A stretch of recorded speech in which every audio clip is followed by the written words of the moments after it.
The Rugby Zombies, Chapter 3. The next day, Arwell, Martin and Glenn stood looking up at the team sheet on the board outside the changing rooms in Abergary Comprehensive. Arwell thought Martin and Glenn had been behaving strangely all morning. They kept whispering to each other and smirking at him.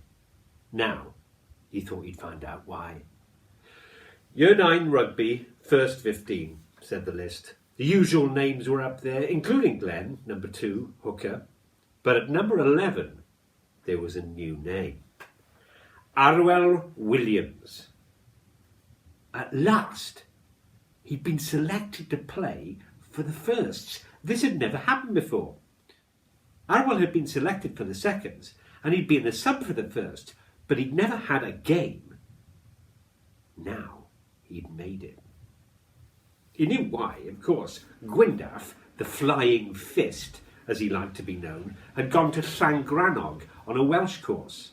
Faisal, the second fastest boy in the year, was sick, and Kerry Jones, the utility back, had been suspended from school for swearing at a teacher. Mr. Edwards, the games teacher, had simply run out of options.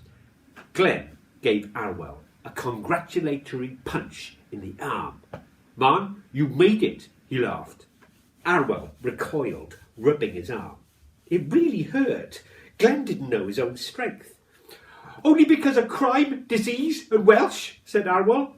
"I'm the last option." In sport, you have to take your breaks. It doesn't matter how you get a chance. When you get one, you grab it, said Martin. Or you walk away, like me. You won't catch me going out there to get soaking wet, freezing cold and beaten up by a bunch of durbrains from Ponty. Glenn laughed. "Don't worry, we'll sort them first. It'll be a dawdle. They're scared of us. We've got me," he said, shaping to punch Arwell's arm again. Arwell grabbed his fist and pushed it down. "I know," he said. "That's good." Arwell's mind was already racing ahead. Now, all he could think about was the game. His dad would be there. He hoped that he didn't mess it up. That would be terrible if he missed a tackle. He had to get it right. Dad would be on at him to come up to the club again. He didn't know if he was ready to do that. Up the club, they were really serious. On the other hand, if he played well, he might get on the mantelpiece. "But you're going to have to sort yourself out," said Martin. "Mentally speaking." Glenn looked straight into Arwell's eyes. Then he made a long, low, moaning noise, exactly like the sound that Arwell had heard in the forest. Then Glenn and Martin started to laugh uncontrollably. Arwell didn't understand. What was the matter with him? Martin explained about the wheelie bins. They'd taken them to the den. Arwell said he knew. He said he'd seen them.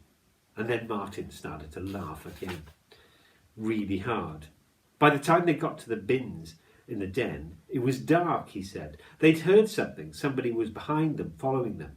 They figured it was somebody from the spa, so they hid in the bins. They were well scared. When they heard Arwell shouting, they were so relieved. The zombie noises were a joke. "Wicked," said Martin. "Your reaction." Arwell looked at the pair of them, giggling. "We're sorry, man," said Martin, "but you really did make us laugh. It was scary in there. Don't forget I was on my own. There's something funny about that forest. I reckon it's haunted," said Arwell. "Yeah, like you, Martin," said Glenn. "You have so got to sort out your head. Sort out your brain before you play the game," said Glenn. Arwell shrugged and smiled weakly. He didn't like being tricked. He didn't like the thought of Glenn and Martin sniggering away at the bottom of the wheelie bins. But he could see it was the obvious thing to do. Anybody would have done the same thing. The most important thing was that they had achieved their objective. They had nicked the wheelie bins. Not many people could say that. Arwell's main problem, his only problem, was the game. He asked Glenn to go over to the park that evening to practice kicking.